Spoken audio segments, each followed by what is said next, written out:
ভেলপুরি বা ফুচকা পছন্দ করে না এমন মেয়ে কিন্তু পৃথিবীতে খুঁজে পাওয়া যাবে না বললেই চলে। আসসালামু আলাইকুম, হ্যালো এভরিওয়ান, কেমন আছেন সবাই? ওয়েলকাম করছি দোলন সুইট টাইমের নতুন আরেকটি ভিডিওতে। ভেলপুরি বা ফুচকা যেটাই বলো না কেন, আমরা মেয়েরা কিন্তু এটা ভীষণ পছন্দ করে থাকি। এইটার স্পেসিফিক কোনো রেসিপি তোমাদের সাথে শেয়ার করছি না, কেননা যেই সব মেয়েরা ফুচকা বা ভেলপুরি খেতে পছন্দ করো তারা কিন্তু সবাই এটা বানাতেও পছন্দ করো। তবে হ্যাঁ, এইটা কিন্তু সবার বানানোর প্রসেস একদম এক না। সো আমি যেভাবে বানাই আজকে চলো তোমাদের সাথে সেটাই শেয়ার করি। ফুচকা তৈরির আসল মেন ইনগ্রেডিয়েন্টস কিন্তু ফুচকা তৈরির ভর্তা আর টকটা। আমি এই ভর্তা রেসিপিটা তোমাদের সাথে সেরকম শেয়ার করছি না, কেননা এইটা ডাল আর আলু দিয়ে আমি বানিয়েছিলাম। তবে মেইন জিনিস হলো ফুচকার এই টকটা। এইটা কিন্তু অনেক যত্ন সহকারে বানাতে হয়, কেননা এইটা যতটা বেশি যত্ন করে বানানো যাবে খাবার টেস্টটা কিন্তু ততটাই বেশি আসবে। আমি তেঁতুল বেশ কিছুক্ষণ ধরে ভিজিয়ে রেখেছিলাম, দেন এতে শুকনা মরিচের গুঁড়ো, ধনেপাতা, লেবু, ধনিয়া গুঁড়া, লবণ, চিনি এইসবই মিক্স করেছিলাম। এইটা কিন্তু যার যার স্বাদ মতো। অনেকে কিন্তু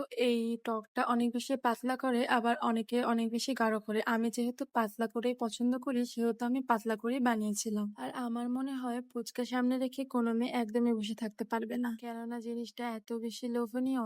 যাই হোক, খেতে মন চাইলে অত বেশি ঝামেলা না করে শর্টকাটে আমি এইভাবে ফুচকা বানিয়ে ফেলি। কোন কোন আপুরা আমার মতো অনেক বেশি ফুচকা পছন্দ করে অবশ্যই কমেন্ট করে জানাও। ফুচকা বানানোর এই কমন ইনগ্রেডিয়েন্টস গুলো কিন্তু আমাদের বাসায় কম বেশি সবসময় অ্যাভেলেবল থাকে। তো বাইরের আনহেলদি ফুচকাগুলো না ট্রাই করে তোমরা চাইলে কিন্তু বাসায় খুব সহজে ফুচকাগুলো বানিয়ে নিতে পারো। দেখো, দেখেই কিন্তু মনে হচ্ছে অনেক লোভনীয় হয়েছে। সো আজকের ভিডিও এই পর্যন্তই। দেখা হবে নতুন কোনো ভিডিওতে। বাই বাই, টেক কেয়ার, আল্লাহ হাফেজ।